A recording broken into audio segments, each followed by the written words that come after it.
So originally I was going to make this episode about the Galils because of the poll I posted bloody ages ago now at this point. But Six Snipes decided he wanted to do a video on them, so I guess I'll just go neck myself.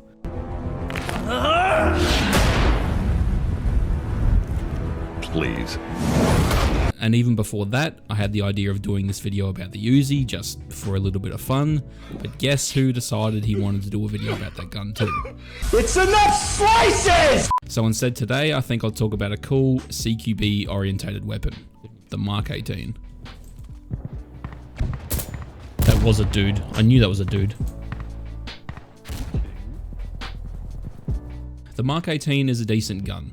Its strength is definitely in CQB, but it's easily outclassed at longer ranges because of its velocity and low penetration value. Being for the Advisor class, it has access to all the fancy attachments like the suppressor and the other faction's optics, but for 4 points you really don't get much, especially considering you could choose the Rifleman class and get the M4 or the VHS for an extra point, which are both just better all-around guns in my opinion. But in saying that, the Mark 18 is definitely one of the stronger weapons for the Advisor.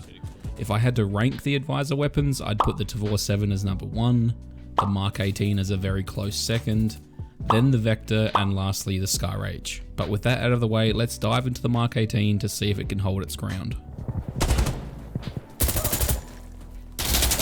What the hell is happening?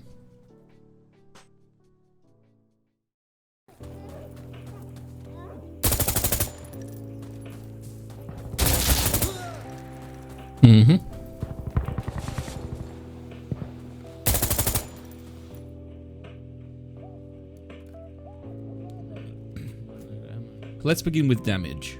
The Mark 18 actually falls a little flat here compared to the other weapons chambered in the same caliber. So why is that? Well, damage is calculated by a number of things. It's calculated by the caliber of which round is being fired, the muzzle velocity of the weapon, and the penetration value of the weapon also.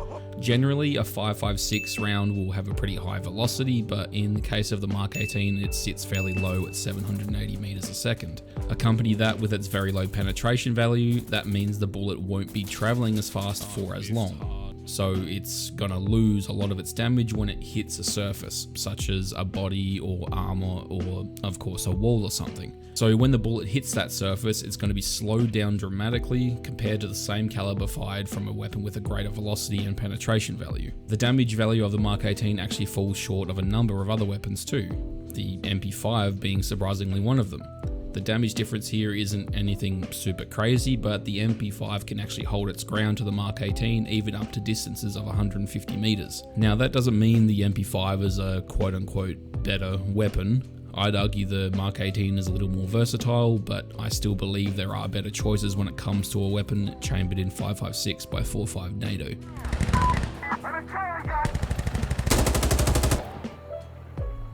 Yo, hey, I'm loading up.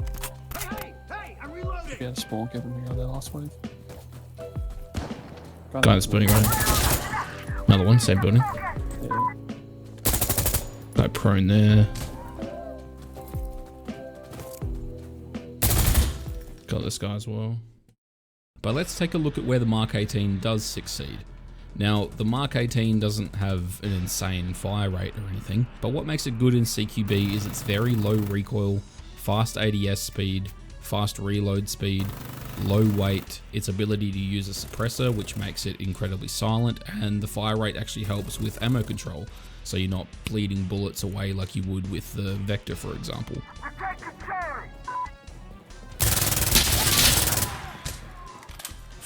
Suppressor, aiming grip, and a 2x sight of your choice, or shit man, even just the iron sights, turns this brilliant little gun into something that can definitely do some work, but like I said in the beginning, I think the Mark 18 is easily put to rest by a lot of the other rifles. But what I will say is that the Mark 18 is one of the sexiest guns in the game. So like I said in the beginning, the Mark 18 falls a bit flat when it comes to damage, velocity, and penetration. It can get through most surfaces just fine, but it does tend to struggle with concrete a little bit, especially at greater distances. When you compare those things to a weapon like the VHS-2, M4A1, or if we're strictly staying within the Advisor class, the Tavor 7, the Mark 18 isn't my first choice. Let's just stick with the Tavor 7 for now. For 1 point more, you can get an absolute monster of a weapon that is far more fun to use in my opinion. Maybe I'm just a little bit biased here, but I don't care, eat my ass. Yes, the 247 has a lot of recoil, the muzzle velocity isn't anything too insane, and it has a slower fire rate, but this thing hits like a truck and it will continue to hit like a damn truck for a long distance. Once you master the recoil, you have a big boy gun filled with 30 rounds of ammo that can penetrate surfaces well and one-shot someone within ranges of 45 meters. If we take a look at the M4A1 and the VHS, which are basically just the same gun, so we'll just stick with the M4 here. You can see that spending that 1 extra point and choosing the Rifleman class, or the Observer class if you fucking need to, will be a better choice because of how versatile the M4 is. And I believe that versatility is a weapon's strongest attribute in Sandstorm, because if a weapon can do multiple things well, it's far more effective than a weapon that can only do one thing perfectly. I think the M4 is arguably one of the best guns in the game simply for that reason, so if you gave me a choice between the M4 or the Mark 18,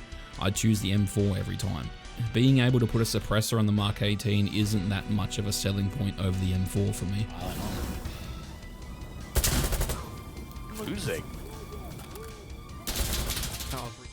So to summarize, the Mark 18 is a sexy looking gun that is mainly meant for CQB, but is still easily beaten by a lot of other rifles.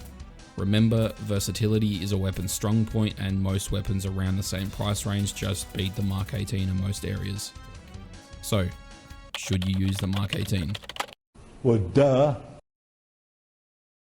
Things, but more conventionally and from way further away, but that's my opinion and I digress. More guns are always welcome, but I'll be covering actually a pretty classic oldie to wrap up this season of Stellar Submachine Guns next episode. Some of you might get pissed off.